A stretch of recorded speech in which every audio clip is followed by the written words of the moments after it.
What do you say, everybody? Woo! 14 guitars here. I am leaving Wambaw Cycle Trail. We just rode the north on the YZ250X. Almost got 20 hours on it now. I think it's 19.4 hours on it. It's been a fantastic, incredible, wonderful motorcycle. For 7,500 bucks, 8,000 bucks out the door, whatever it is, it's incredible. It's pretty darn incredible. Just a joyous day to ride. Merry Christmas Eve. It's Christmas Eve 2025, and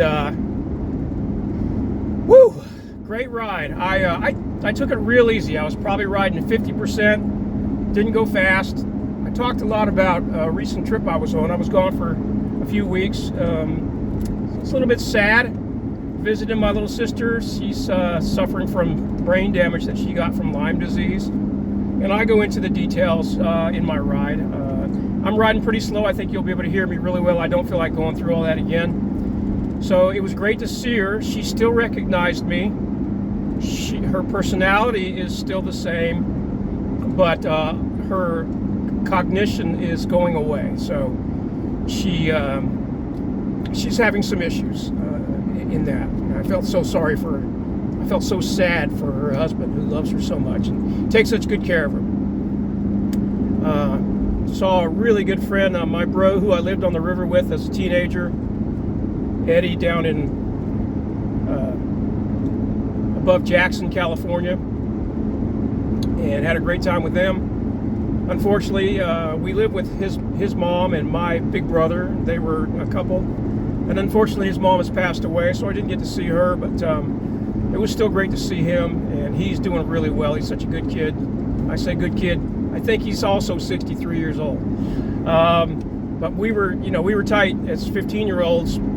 He and I at 15, and his brother at 14, and his little brother, who was about 7 at the time. We lived on that river. We swam in that river. We just living, the Huck Finn, Tom Sawyer life down there. It was incredible on the Maconie River in Northern California. Then I went to see my Uncle Jack, my favorite uncle, coolest. Everybody's got, almost everybody, a lot of people have really cool uncles or cool aunts that just are so cool. Like his sister, my aunt, Dixie, was the coolest aunt I ever had. We were walking across the field. I'm an 8-year-old kid in Southern California. She puts her arm down to the ground, and a big old tarantula crawls up her arm, and she's like, "You don't have to be afraid of this." And this is at that time, she was probably 35-year-old lady, mother, so cool. And it was just, it was the 60s. It was so cool. And her little brother Jack, my Uncle Jack, my dad's brother, is so cool. Also, always skateboarder, professional bass player, surfer, amplifier builder, just the coolest, smartest guy, one of the smartest guys I know, and by far my cool uncle who I love so much. He asked me to come see him because he has Alzheimer's. He wanted me to come see him while he still recognized me, and he did, and that was great. He's actually, right now, he's really functional. Mainly he misses a few words, but I bet he could probably take care of himself right now. He lives in a facility with his girlfriend, who also has Alzheimer's. She's a little further gone than he is, but they're very, very happy together, and it was really, I'm just so lucky that I was able to go see him. Been a great year. Thank you so much. I'm so glad y'all enjoy my videos. Some are better than others. Sometimes you don't have much to talk about, and sometimes you got more energy than others. I ran out of energy on this ride, and the last 4 miles or so, or 3 miles, are just me riding without talking. Some of my listeners, viewers, love that. That's their favorite thing to do. As I'll say it again, I actually put out I recorded a no talking video of the Full South Loop. I said one word, and I'll let you find it as an Easter egg if you happen to watch it. It'll come out either before or after, or just after this video does. I hope you've had a great year. Once again, thank you so much. I'm so glad some of you enjoy these videos, and just appreciate you very much. It makes me feel like I've got someone with me when I ride, which is a really nice feeling. I'm never alone out on the track. I know someone is going to watch what I've recorded, and many of y'all have kind of got to know who I am. and I appreciate that so much. I love meeting you guys at the trail heads. Please don't hesitate to come introduce yourselves. If I can ride with you, if you happen to be there and we ride, and you ride in front of me, I love making videos with other people in them, because most of the time it's just me looking out of the front. It's fun when you can see someone on a bike in front of you actually going through the trails. And so I'm happy to ride with anybody if we happen to be out. And I'm just so thankful for y'all. I appreciate it very much. Let me cut this finally. I'm not going to say cut it short. It's already been too long. Merry Christmas, everybody. Happy New Year. Happy holidays. I hope you get to spend time with people you love and people who love you. And I hope you have a great year. And count your blessings. Take care, everybody. 14 Guitars. I'll see you next year. Bye-bye.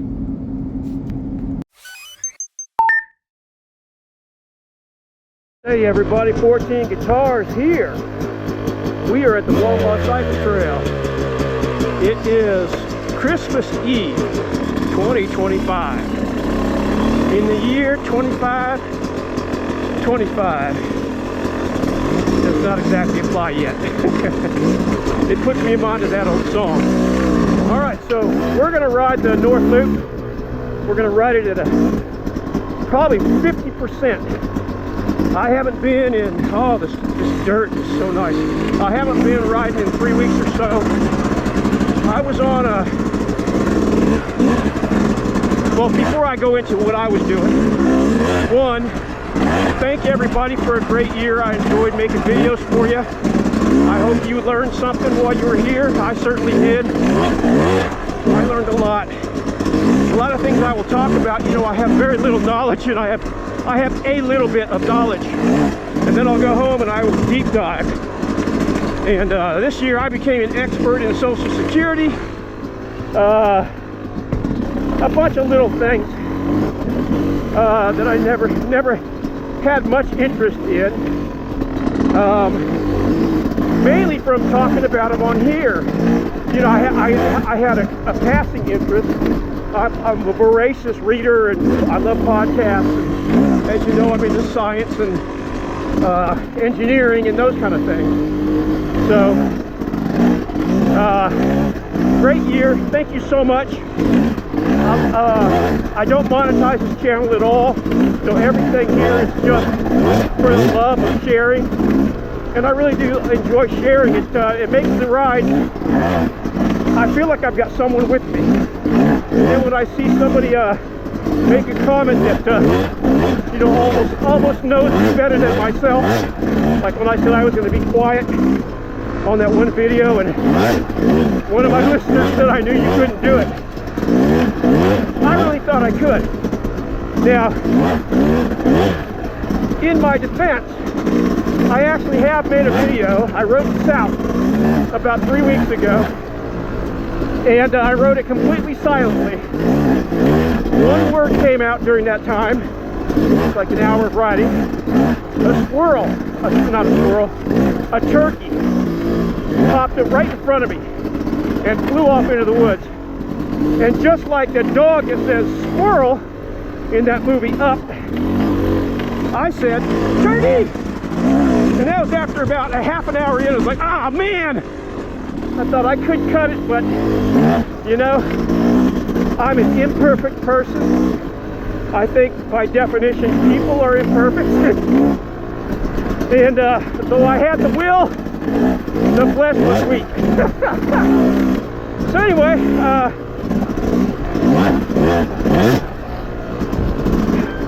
appreciate it. I just want to wrap that up, that little intro up, by saying I appreciate everybody who enjoys watching my videos, especially those of you who send me a little note or introduce yourself to the trailhead.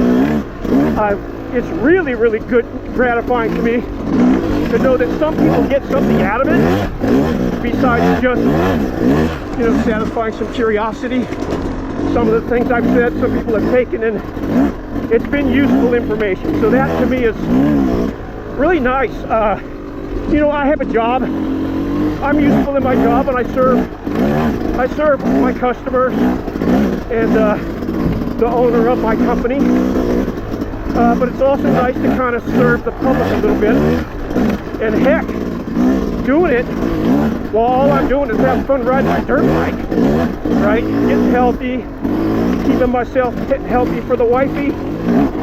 Man, it is so gratifying. What a way to be able to help someone a little bit, really while doing something you absolutely love. Dirt biking is, I have several hobbies. Nothing brings me as much joy, just pure fun, as riding a dirt bike. As you who ride dirt bikes well understand. I'm sure there's a human on earth who loves riding dirt bikes, but who loves playing chess even more. I haven't met them, and I'm guessing they're rare. So, we're gonna ride 50% today. It's Christmas Eve. I'm the TV director at my church. I've got things to do tonight to make sure that those old folks who can't come to church get to watch the Christmas service. Getting that on the internet. We send that service out live, and Christmas services are so beautiful. The trees, the lights, all the smiling people, and everybody dressed in their Sunday best. Really nice. And lots of people come to town who you might not have seen in a long time. And that's really fun. Alright, we're going really slow. My body's not used to going slow on these whoops. I gotta remember how to do it slow.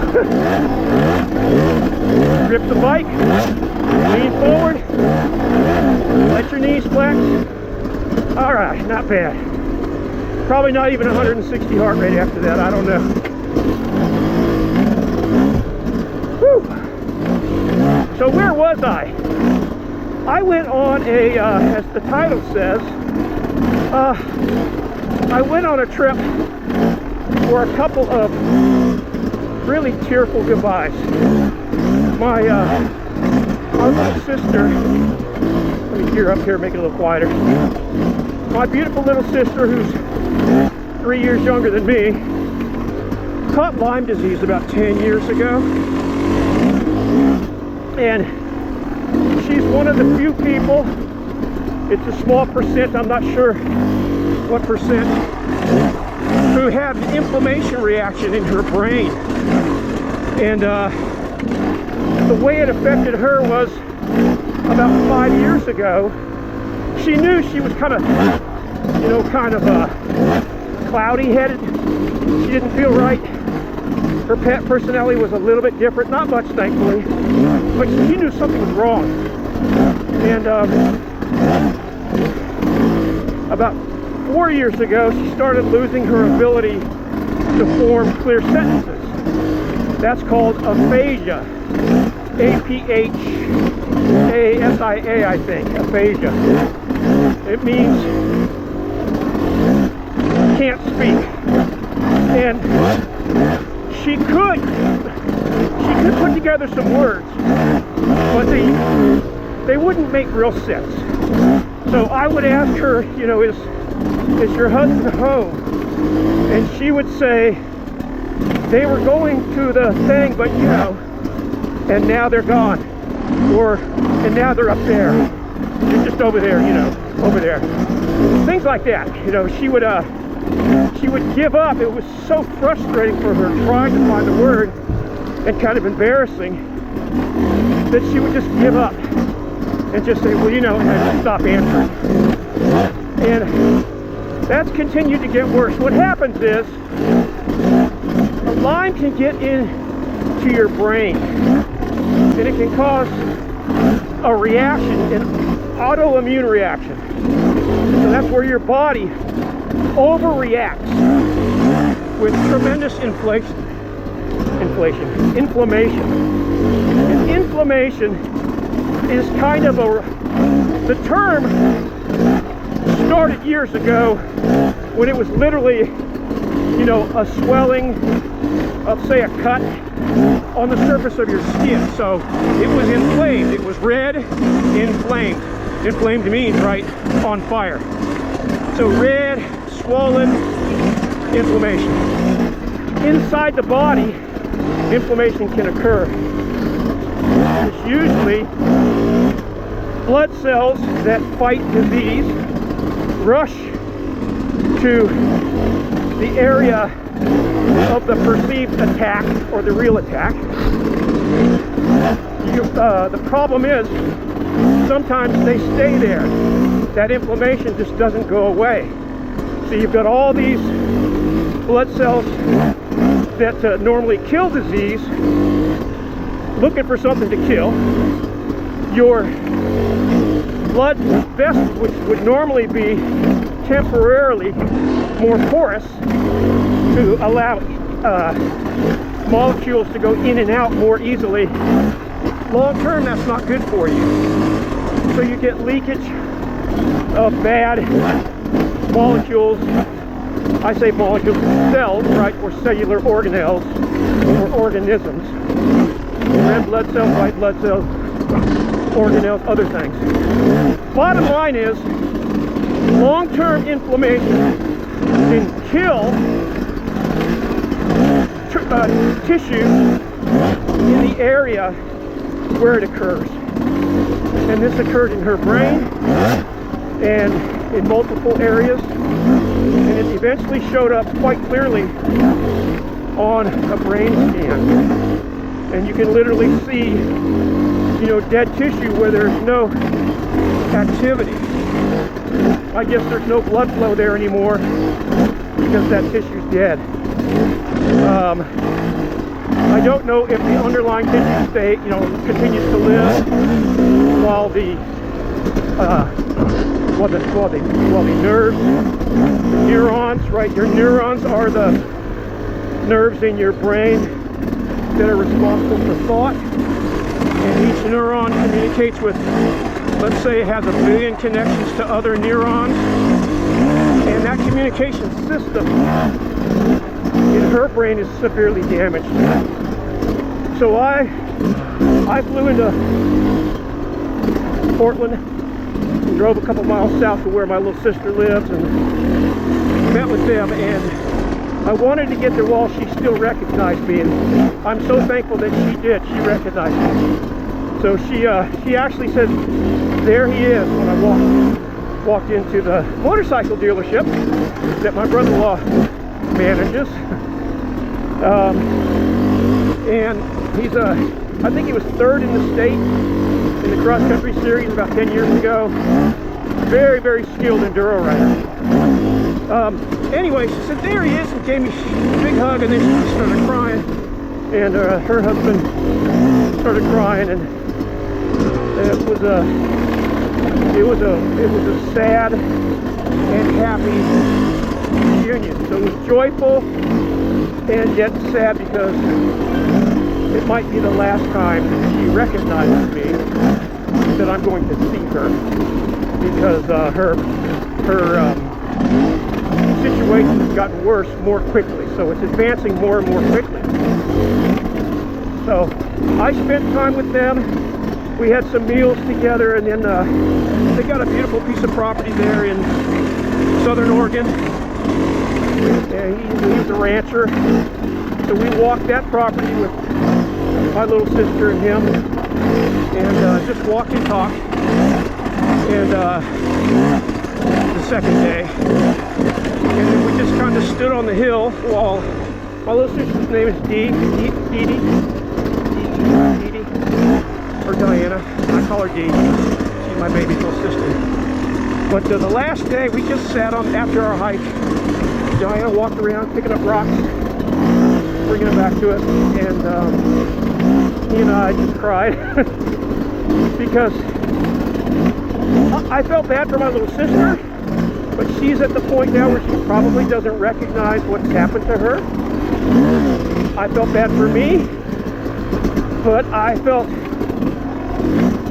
anguish, human anguish, for her husband, he's been a wonderful man to her, and they've been married 21 years, and they did everything together. They rode horses, they rode dirt bikes, you know, they went to Shodio, the big the rodeo thing down there. They did competition,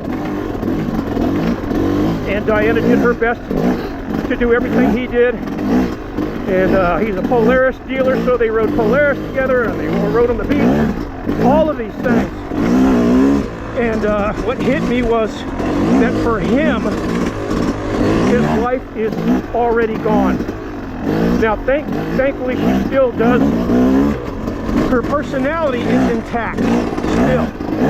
And she can still make sense. She can still especially make jokes, which is hilarious. We've always been a family that loves our puns. Our dad was one of the corniest guys in the world.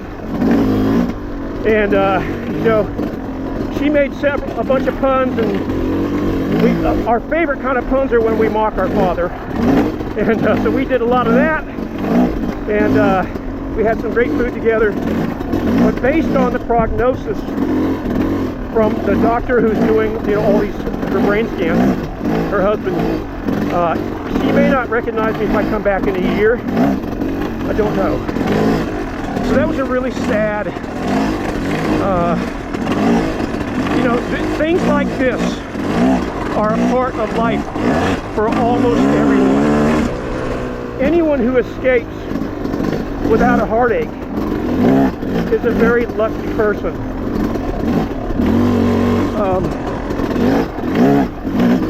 Now, I'll add a caveat to that. If you've got someone of your own to share a tragedy with, for me, it very much strengthens the relationship. So my wife empathizes, you know, with my feelings on this. She feels this kind of stuff much more than I. I'm very pragmatic. You know, I'm a super pragmatic person. I don't feel compelled to rail against things that I cannot change. It is just such a waste of time. Sometimes I think it's performative for people, and I don't need that kind of attention. I'm not saying everybody, because some people, their brains work very differently than my robot brain, right? Mr. Pragmatist. I've gone through my heartache as a kid already. I don't allow it in my life as an adult. Sorry.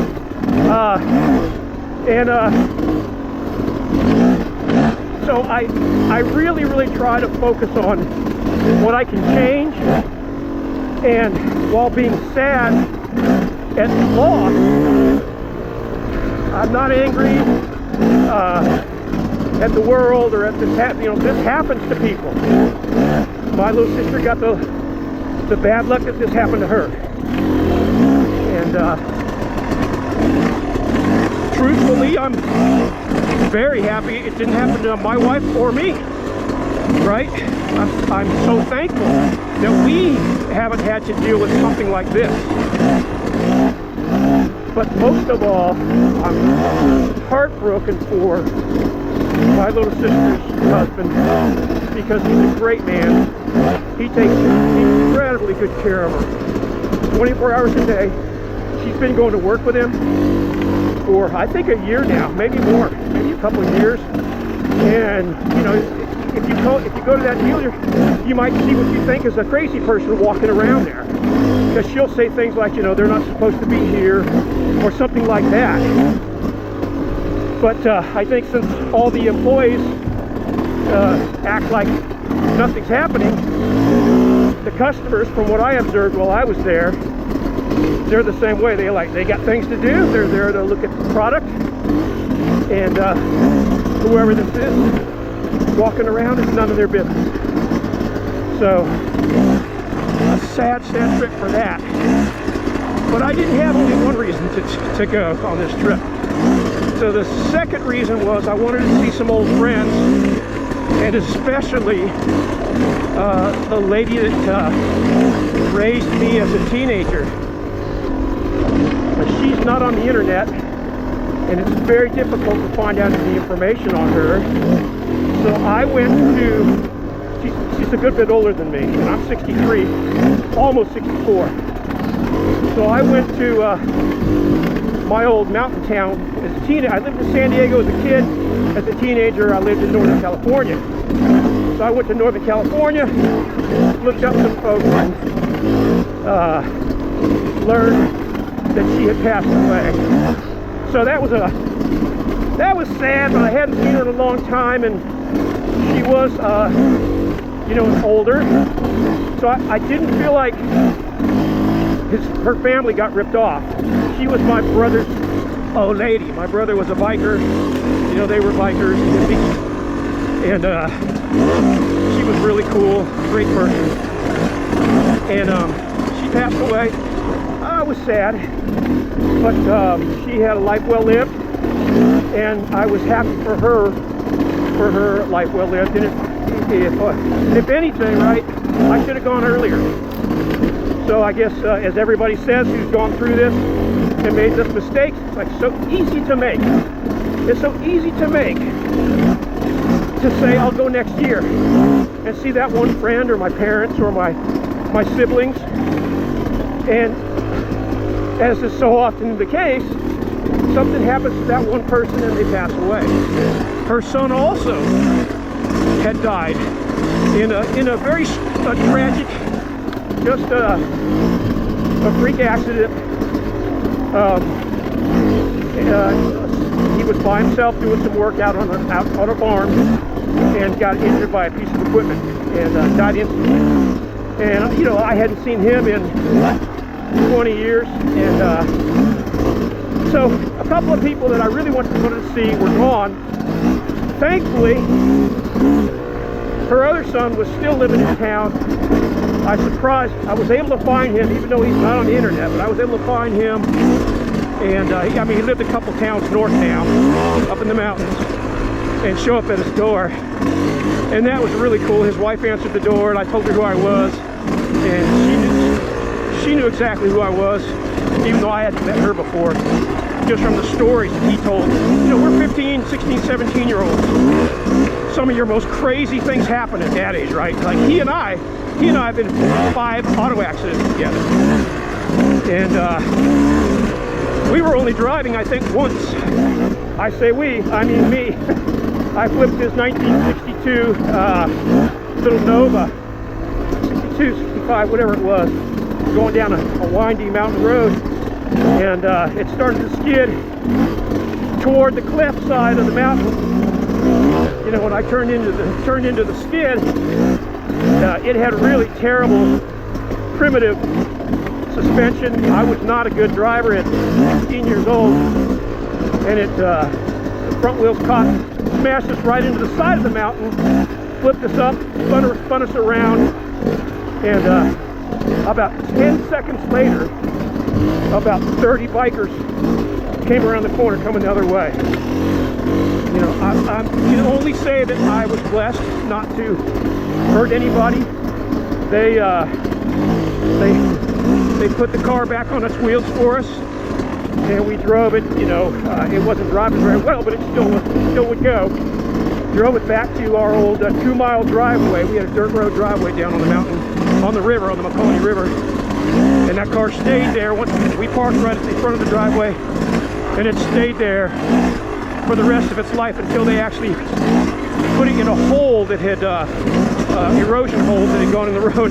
They stuck it in there and paved over it, or put rocks over it.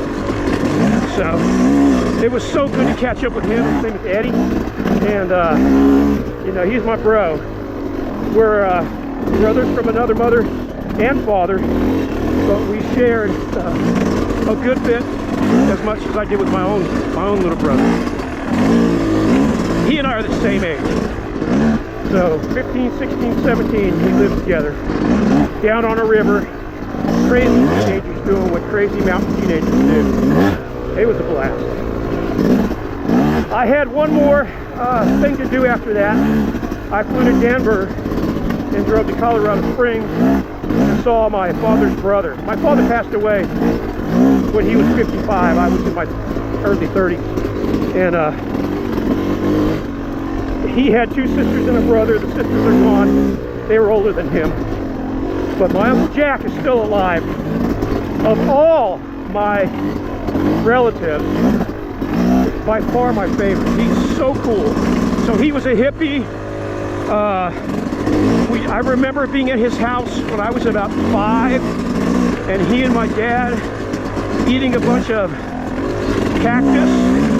I'm just not going to say it so it doesn't get censored by YouTube. A bunch of southwestern cactus, and I remember them laying on the floor, and all 4 of us kids kind of rolling around on their bellies and talking to them. And I asked my dad, "How you feeling, Dad?" And he said, "I feel like I have to throw up, but I don't care." And then he started laughing savagely, and it was, you know, my Uncle Jack was, he still is, he's not active, but he's a fantastic bass player. So he played bass from all around San Diego for 50 years. And now he's really working on upright bass. He's got 2 upright basses. He's getting better and better at those at age 79. Unfortunately, Uncle Jack, oh, another thing we did. I asked him one day to go surfing with me. And he says, "Well, I haven't surfed in 40 years. And I said, "Oh, well, let's try it anyway." So we went out to Bird Rock in La Jolla, notoriously rough place to surf. He got a big old longboard. I think I got like a 7.2. I think he was on 9.0. That's what he learned to surf on back in the 60s. And we were paddling out side by side. Big wave came. I duck dived, and I turned, and I didn't see him. And I started to freak out a little bit. But then I turned around, and he was, you know, hanging 5 off the front of that board, riding that big wave in, doing a little hand jive, with his hands up over his head, and just riding with style. And that was the first wave he had caught. I believe he said 30 years. He surfed for a while and then became a super avid bicyclist. So he rode bicycles everywhere. He raced, he did all that stuff. We have an athletic family. He and I have about 25% same genes, right? His mother was my grandma. His dad was my grandpa. Anyway, so another time he took us to a park, and we all had brand new skateboards. And he said something about my skateboard being cheap, and I had spent a lot of money on the skateboard. I think I was 11 years old at the time. And he said, "Well, the new ones have sealed bearings." And I had got the kind of bearings that they're loose. You have to adjust a nut on the axle to adjust the play and the bearing and the wheel bearing and all that stuff, and every once in a while those nuts will come loose and all your bearings will splash all over the road. But for me, having had a skateboard with clay wheels before that, this was a giant upgrade. You know, urethane wheels, even though I had unsealed bearings in my axle. And I got a little insulted, but I got over it pretty quick. You know, you never know what you're going to say to hurt your stupid little nephew's feelings. He was right. They were cheap compared to the sealed bearing version. Anyway, I was having a hard time on this one hill, and he goes, "Well, you gotta get up a little higher." I was still learning, I think at that time, to skateboard better after riding this silly little clay wheel thing. These boards are brand new. Actually, I made them in shop. That's what it was. Out of what's that aluminum that has a diamond plate aluminum, bent up at each end, and a sticker made of, you know, sandpaper stickered on top. Traction. Made that at my school. Southern California had really good shop even for junior high. So I guess I was older. I guess I was I was 11. You know, I started high school at 13, so I would have been 11. Anyway, enough of that. So he goes up this hill, and he just hops on the board and rides down in that same style that I saw when he was on the surfboard years later. Is what he did on that skateboard. He just had such style. He was just so cool. He also made his own, or had his own homemade guitar amps. And you know, I manufactured from scratch some guitar amps now and then, including taking a bare board, drilling holes, putting posts in it, you know, soldering the wires, everything. And I was so I fell in love with his guitar amplifiers. They were just such cool instruments. One he had was probably an old amplifier out of a power amplifier out of a like a Leslie organ or something like that. And the guy had added his own preamp. Everything is tubes. And then he built it on a shallow metal box. And then the whole thing was just covered with a chicken wire screen, painted kind of cool psychedelic colors. And that thing was just so incredible to me. And so years later I started building amps, and you know, he was so shocked that I even remembered that. But little things like that when you're young can make lifelong impressions, and often really good. I guess good or bad, right? So do good things with your kids and your nieces and nephews. Introduce them to interesting and fun things when they're young, and some of that is going to stick with them the rest of their lives. This road I usually go a lot faster on. I don't know how the wind's going to affect us, so I'll tell you why I was going to see my uncle at the bottom of the hill. This will be about a 3 or 4 minute ride, I think. So we gotta go over this, across the sand, into the woods, and then through the Whoop Tunnel.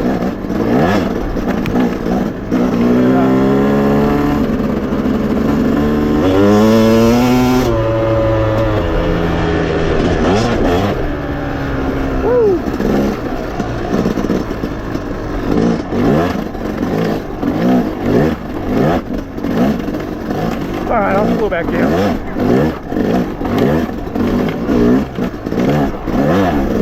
Boy, I hope they groom these trails eventually.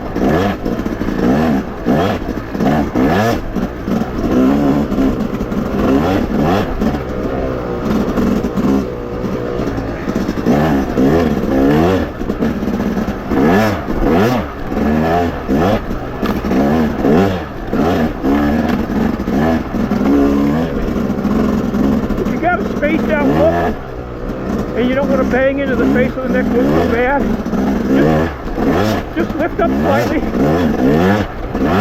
lean back just a hair, not a lot, just gun that wheel down the back side,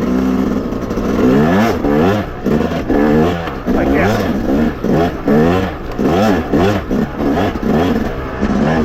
And that way, you're going to set your wheel down on the top of the next one instead of the face. Super easy.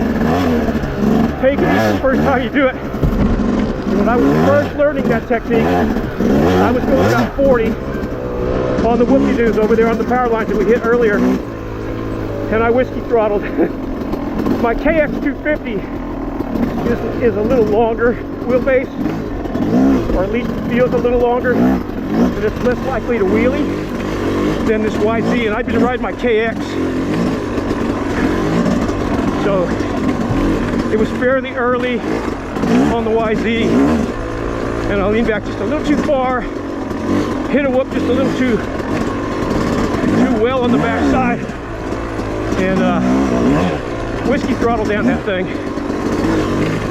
So the technique I just mentioned works great, but don't go too far back. You know, stay in the attack position.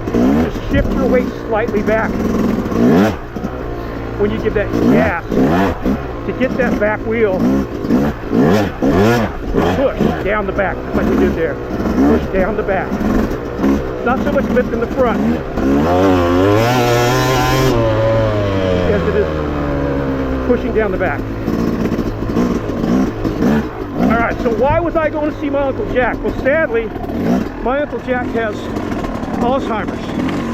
Now, Alzheimer's killed my stepfather.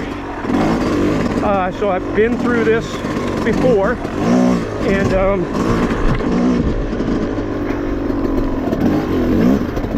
I knew that what happened was Uncle Jack called me a couple of years ago, and he says, look, I've got Alzheimer's. I'm fairly early in it right now. You know, I still recognize you. I still have most of my words. I can still play bass. But it's going, you can feel it. And what he did was he was living with this really lovely lady. They sang together, you know, beautiful voice. And but it got to the point where he knew eventually she's not going to be able to take care of him. So he moved from San Diego to Colorado Springs to be with my niece, his daughter, and her family. And I wanted to make sure and visit him while he still recognizes me. And thankfully, he's still 100% Uncle Jack, the person, even though he's not 100% Uncle Jack capability. So Uncle Jack, that side of the family, is full of really brilliant people. I made the mistake of trying to play Trivial Pursuit with Uncle Jack and my cousin Danny, his son, one drunken night, and they smoked me so bad I just felt stupid. They're so smart. Uncle Jack's first wife, who is where his kids come from, she was brilliant too. So he's already brilliant. You know, my father was brilliant, but his wife, Aunt Margaret, she was a brilliant lady. And so their kids are really smart, and they smoked me. So Uncle Jack, right now his biggest thing is he's losing recall of specific words.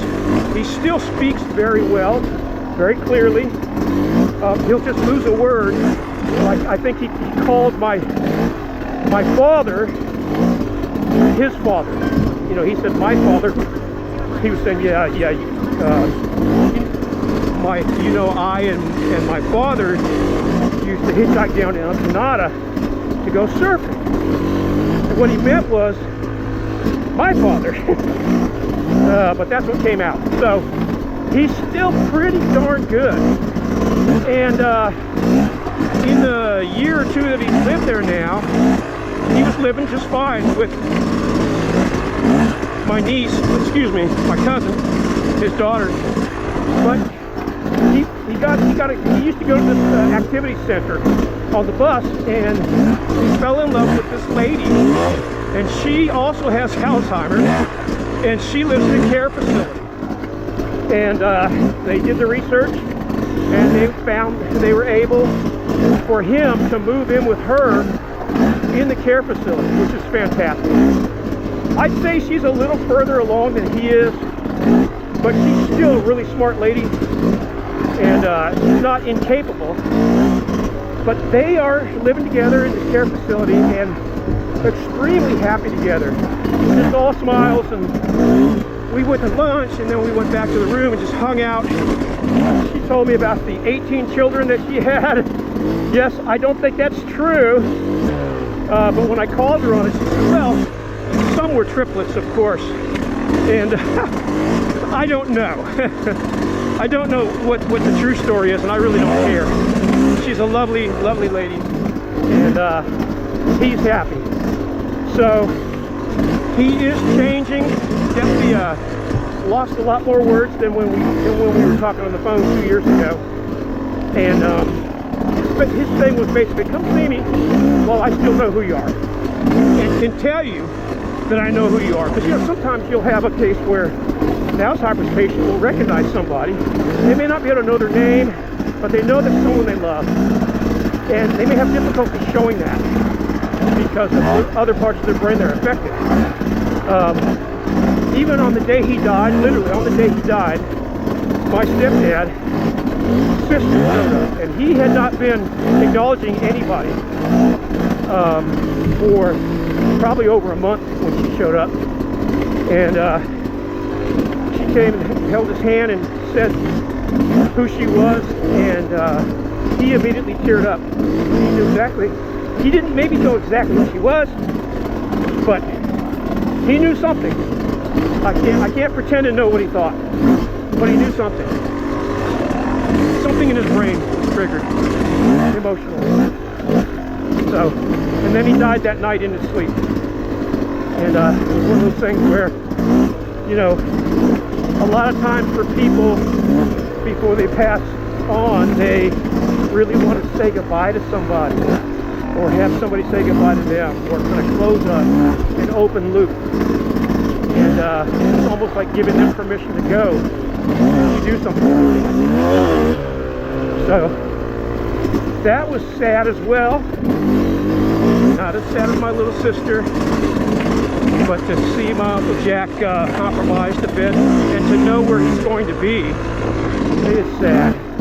However, there are some drugs that delay. I think he was taking some, he told me early on when he had it, that he was taking some kind of drugs and responding fairly well. His doctor said that of the patients using these drugs, he was, you know, on the upper part of the curve of it working. And it might be because he's got a lot more to work with from the get-go, right? He's just a smart guy. Incredible amount of reading. Probably read, you know, 10,000 books. He knows a lot of movies, songs. He knows everything about musicians. Constantly in quest for knowledge. Input. My wife says that I always need input. Must have input, because I'm constantly reading or watching a podcast, and I think it runs in the family. So, anyway, that's where I was.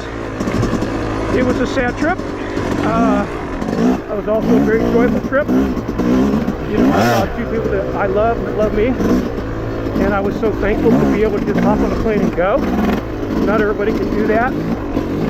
So I'm very, very thankful for that opportunity, and also very thankful that I didn't waste it and stay home another year. So, what else is happening? It's Christmas, everybody. 2025. I hope everybody's had a great year. I hope everybody's had lots of time with people they love and people who love them. I hope if you had some goals set, you were able to meet some of those goals. One of my goals this year was to play guitar every day, and I think I played guitar about 10 times. So, got to reset that goal, put my checklist on the wall, and get back to it. I did do a lot of red light therapy this year, and it's been extremely effective. I would say that red light therapy is real. I believe it works for me. And you can read about red light therapy. It's called red light and near infrared light, NIL light. There are panels for sale on eBay as low as probably 50 bucks. I got a little stronger one that's probably 10 by 14, and you put it on various parts of your body, and what it does is it stimulates the mitochondria in your cells. The mitochondria are the building blocks, the energy creators of your cells. They take food and turn it into energy. And I believe I've read that red light therapy, just a couple of 10 minutes 3 times a week, can increase the mitochondrial activity by more than 10-fold, like the number of, I don't know, energy units by 10 times. So read about that, especially men. Read about how to use that light to increase testosterone, which of course is essentially a wonder drug, right? A natural wonder drug. And if there's especially if you're older, like I said, 63, 64 years old here, I'm happy with that. We had a pretty good year of business. Got to go to Germany for Oktoberfest. Wait, that was last year. Oh, you all know my mother-in-law passed away, which was extremely sad. My wife and I shared that emotional burden. So combine all these things, and she and I are really closer than ever. And I would say I'm more in love with my wife maybe than ever. I loved her when I met her, but I was pretty young, and maybe I didn't really know what deep love was, and to give yourself to someone like that completely when you're young, it can be really hard to do, and you can really push back on it. I remember calling my friend when we were dating and telling him, man, I've told this girl I dated, I told her I was going to date other women, and I'm going to drink all I want, I'm going to go out and get crazy and party, and he just told me, that's fine, just don't tell me about it, and hung up on me. And he said, well, she loves you. And turns out it's true. So this year was 41 years of marriage to the person that I love. It's really cool, really cool. Enough of that. I know it's a little sappy. Some of you guys don't like that.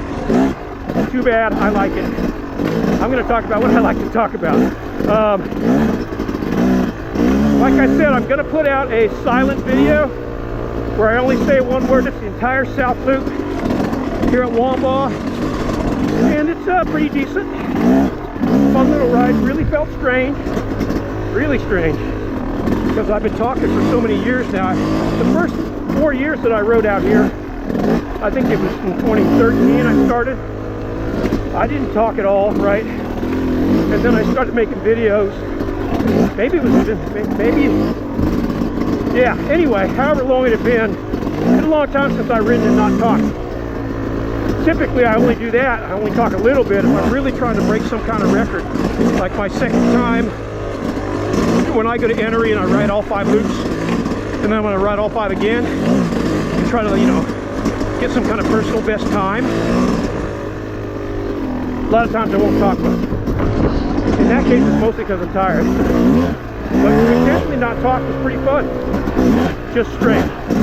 Took some work. I'd see something or I'd think of something, and I really want to share it. So but when you know you're not going to share, then it's a different kind of experience. More of a meditative experience, which I'm sure probably 90% of y'all understand. 90% of y'all aren't yapping for an hour straight on video.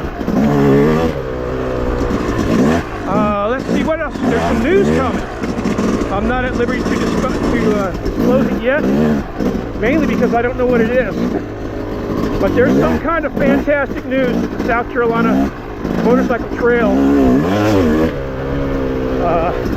facilitated by all the hard work of our friends Chris and Stephanie, the old hosts of Wambaw, the awesome Chris and Stephanie, constantly working for us, constantly fixing trails. But they're not just fixing and riding trails, they're also out there talking to politicians, talking to funding agencies, looking for grants, teaming up with Yamaha and other industry people, all to help ensure that we've got motorcycle trails to ride here in South Carolina. So I think that'll be announced pretty soon. Maybe by the time this video's out, I'll be able to say what it is. Like I said, I don't know yet what it is. I just know that on Facebook they posted, I think today, that something wonderful is about to happen. And they texted me a couple days ago. I wanted me to call them, but I was busy. I didn't see the text. I was in the woods without any cell phone reception. I didn't see the text until late that night, and I didn't want to text them back in the middle of the night. So I still don't know. All right. What else? I don't know. What have I learned lately? What have I been studying lately? Boy, I gotta tell you, ChatGPT, don't ever think that it's smart. Don't ever think that it's sentient. Just because it has a voice doesn't mean it's real, doesn't mean it has feelings, doesn't mean it has any knowledge. It literally doesn't know anything. There are no structures in ChatGPT for storing knowledge, right? Not knowledge. There's no non-fake personality. The personality it shows is simulated. It has nothing to do with the physics of what create personality in real life. Don't be fooled. And more importantly, at least for now, don't trust it that it won't lie to you. At least 10 times. You know, I'm a person who, woo, holy moly, got that front wheel up, baby. You're welcome. For those who like to hear that beautiful sound, YZ. At least 10 different times, I've had it look up something in a manual for me, and then tell me exactly what it found in the manual. Then I go to the product. The latest was yesterday, my little GARMIN watch that I've always got on my wrist, and the backup for heart rate and track. You know, I record my track, I record my heart rate, because that's a cool looking thing on my video. It was swearing up and down that if I go to the system setting in my watch, it would have a thing called battery saver. Well, if you just do a normal search on Google, you'll learn in about 2 seconds that there's no such feature on the Garmin Forerunner 245. And yet ChatGPT is telling me it's in the manual. This comes straight from the manual. It knew the model of my watch, right? And then it would make stuff up. Like when I told it didn't have it, it would say, well, maybe it's different for a United States model versus European or something like that. It's not. It was making it up. And it took me phrasing my questions, 10 or 20, 15 different ways until it finally admitted I wasn't actually using the manual. Now, it will claim that it can remember commands. You tell it, listen, I don't ever want you to guess. When I ask you about something in a manual, I want you to find the manual online, read the part about what I'm asking, and give me that information. And if you can't find that manual, I want you to tell me. Maybe I can find the manual and download it, upload it for it. It took 15 or 20 tries, maybe more. It was a good 10, 15 minutes of wondering how this thing could be saying these crazy things that aren't true. Until I finally got it to admit, well, I actually didn't read the manual. I'm just gathering, random information on the internet that seems to apply to your watch. And that's what I went by. So, like I said, specifically, I told it to remember to never do that, and it promised me it wouldn't do that. So, ChatGPT, think of ChatGPT as a Google search with verbal capability and the ability to simulate a conversation about search results. It's only a large language model, right? Remember, general AI does not exist yet. Actual intelligence does not exist. It may never exist. It's with consciousness anyway. But certainly it might be 30 years away. Actually ask your AI when it thinks general AI is going to be produced. It's going to be discovered or achieved. And you'll probably get an answer something like, 5 to 25 years or maybe never. because that's true. So it's not AI as people think about it. It's not smart. It's not intelligence. It's a lookup table, right? It's a pattern recognition tool that works very much like just a Google search with some added phony features on top to make it pretend to know what it's talking about. It doesn't know anything. Feelings can't be hurt. It can make mistakes. It constantly does. Now, don't mistake. It's very useful for straightforward things like calculating the volume in a bunch of different lengths of pipe of various diameters. And I do all kinds of engineering work with it all the time. Compare it to Claude and other AI systems. It's good at that.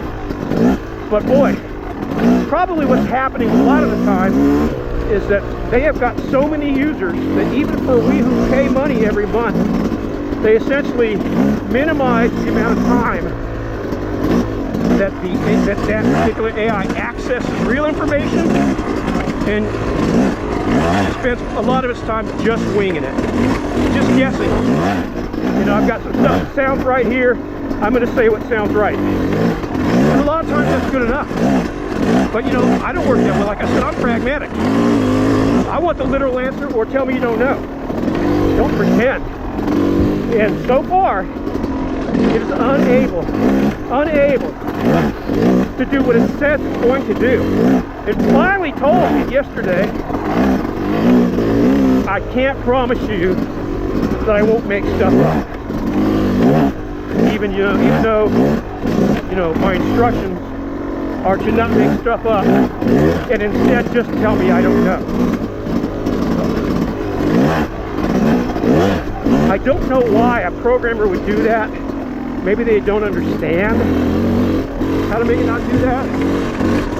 Maybe it's just cheaper and easier that way for it to make stuff up on the fly and be right some of the time, a lot of the time. But that's my guess. My guess is it's all economical. But just keep in mind, if you're going to use any of the AI systems, take their answers with a grain of salt. Double check it. As an engineer, one of the things we do a lot, just past the box floor, one of the things we do a lot is we take an answer and we say, does that make sense? Let's say we calculated something. Does that make sense? Can a car really go 195 miles an hour in 2 seconds? No, that can't be right. I must have made a mistake in my calculation. Do the same thing with the AI systems. Does that make sense?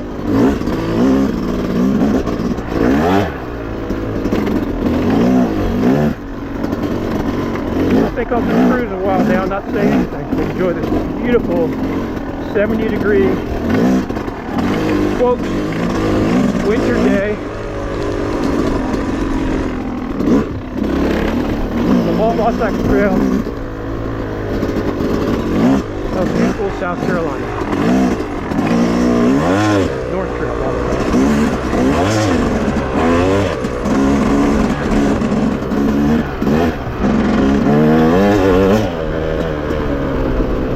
That looks like Chris and Stephanie's truck.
Great ride, y'all. The conditions are pretty darn good.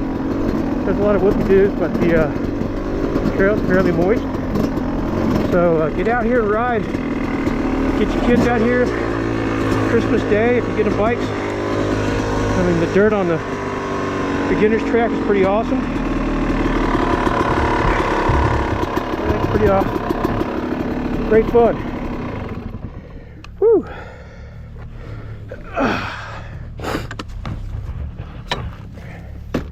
Gonna be a little sore tomorrow after taking 3 weeks off, 4 weeks off, whatever it's been, but that's all right, well worth it. All right, everybody. All right. Merry Christmas. Love you guys. Thank you so much. Looking forward to talking to you next year. Have a great Christmas with people you love and people who love you. Thank you for everything. Thumbs up, subscribe if you like. If you got a video channel, send it to me in the comments. I'll check it out. Thank you much. Bye-bye. Take care.